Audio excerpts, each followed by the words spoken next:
பராசரர் astro online TV நேயர்கள் அனைவருக்கும் வணக்கம். பணிவான வணக்கம். பரமத்தி வேலுடன் சந்திரன் பேசுகிறேன். இன்றைய ஒரு நிகழ்வை பற்றி உங்களிடத்தில் பகிர்ந்து கொள்ளலாம் என்று இருக்கிற நண்பர்களே. ஏன்னா அந்த பராசர ஆன்லைன் அஸ்ட்ரோ டிவி மூலமாக நடக்கும் நிகழ்வுகளை, உண்மை நிகழ்வுகளை நான் அறிந்த ஒரு நிலைப்பாட்டை உங்களிடத்தில் எப்பொழுதும் பகிர்ந்து கொள்வேன்.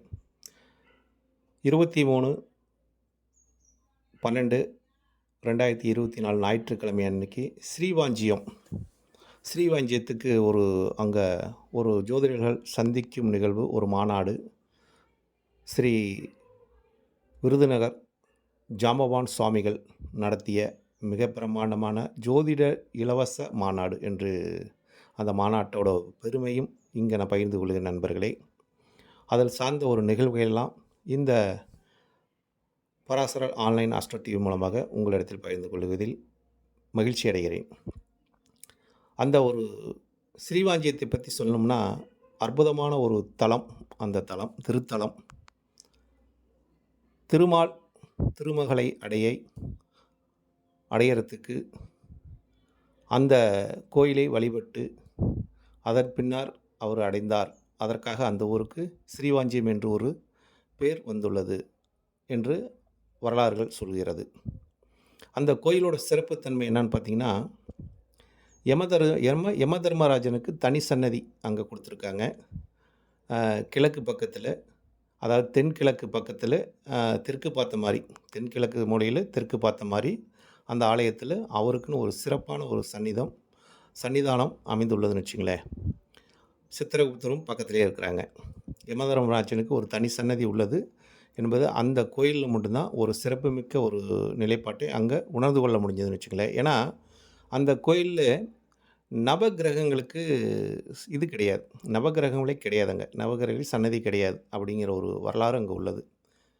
அப்போ அந்த கோயிலோட சிறப்புத்தன்மை என்னன்னு பார்க்கும்போது, புண்ணிய ஒரு தீர்த்தமாக, புஷ்கரணி புண்ணிய தீர்த்தமாக அங்கே இருக்குது. ஒரு கோயிலில் அந்த குளம் மாதிரி பெருசாக இருக்குதுன்னு வச்சுங்களேன். அந்த குளத்தில் ஃபஸ்ட்டு போகிறவங்க முதல்ல அந்த குளத்தில் குளிச்சிடணும். குளத்தில் குளித்ததுக்கப்புறம் அந்த விநாயகரை வழிபாடு செய்ய வேண்டும். விநாயகரை வழிபாடு செஞ்சதுக்கப்புறம் யமதர்மராஜனை வழிபட்டு, அந்த கோயில் ஏன் யமதர்மராஜனை வழிபடுனா, யமதர்மராஜனை யாரையுமே தண்டிக்க மாட்டார். ஏன்னா நமக்கு ஆயிலை பிடுங்குறவரே யமதர்மராஜன் தான்.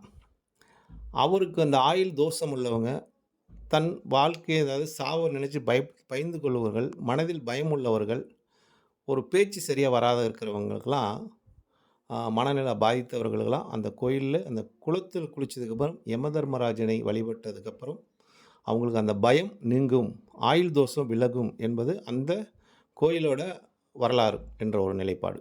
அதுக்கப்புறம் அங்கே சிவனோட ஒரு சன்னதி இருக்குது.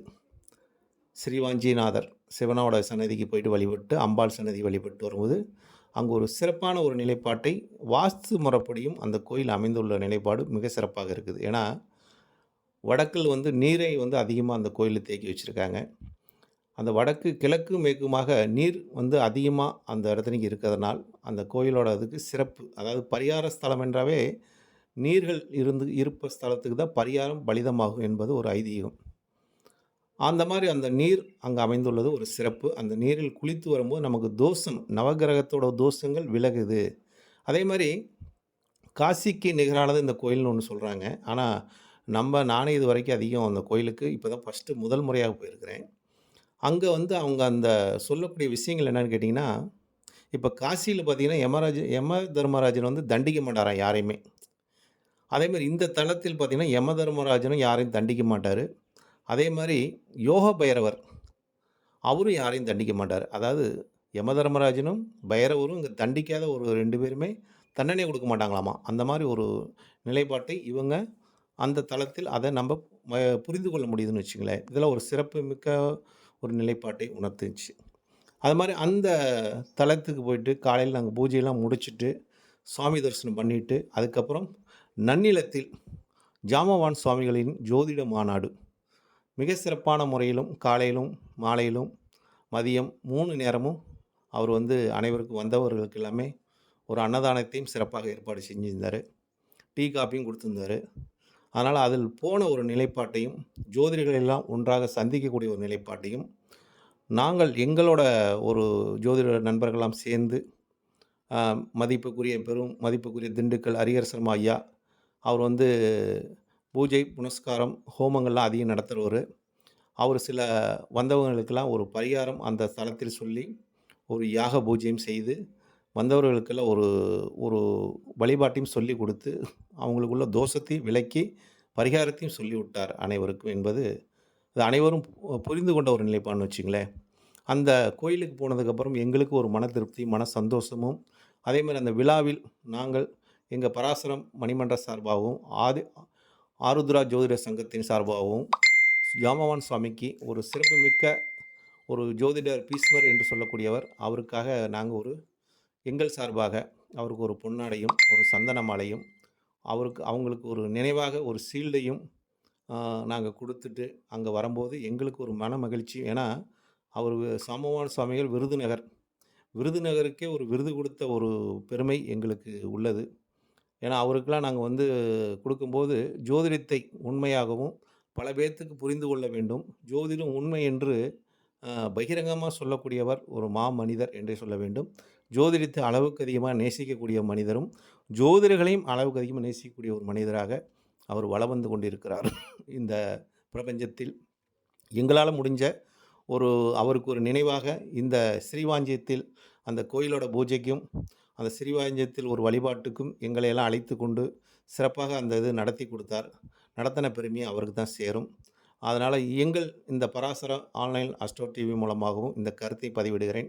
அதேமாரி பெரும் மதிப்புக்குரிய அ திண்டுக்கல் ஹரிஹர சர்மா ஐயாவும், அ அவங்களுக்கு ஒரு நினைவா ஏதாச்சும் செய்யணும்னு சொல்லி ஒரு ஷீல்டெல்லாம் அவர் அடிச்சு, நாங்க அவருக்கு ஒரு நினைவாக குடுத்து வந்திருக்கிறோம். 4 பேத்துக்கு குடுத்துருக்குறோம். அந்த 4 பேருமே ஜோதிடத்தின் மேல் அளவுக்கு அதிகமாக அ வந்தவர்கள். ஜோதிடத்தின் மேல் பயணித்தவர்கள் என்பதற்காக அவங்களுக்கு அந்த விருதை கொடுக்கும்போது, எங்களுக்கு ஜோதிடத்துக்கு ஒரு பெருமை சேர்த்தின ஒரு நிகழ்வாக அந்த நிகழ்வு அமைந்தது என்ற ஒரு கருத்தையும், இந்த பராசர ஆன்லைன் அஸ்ட்ரோ டிவி மூலமாக உங்களிடத்தில் பகிர்ந்து கொள்ள நண்பர்களே. நன்றி, வணக்கம். வாழ்க வளமுடன். பரமத்தி வேல்விழுந்து சந்திரன்.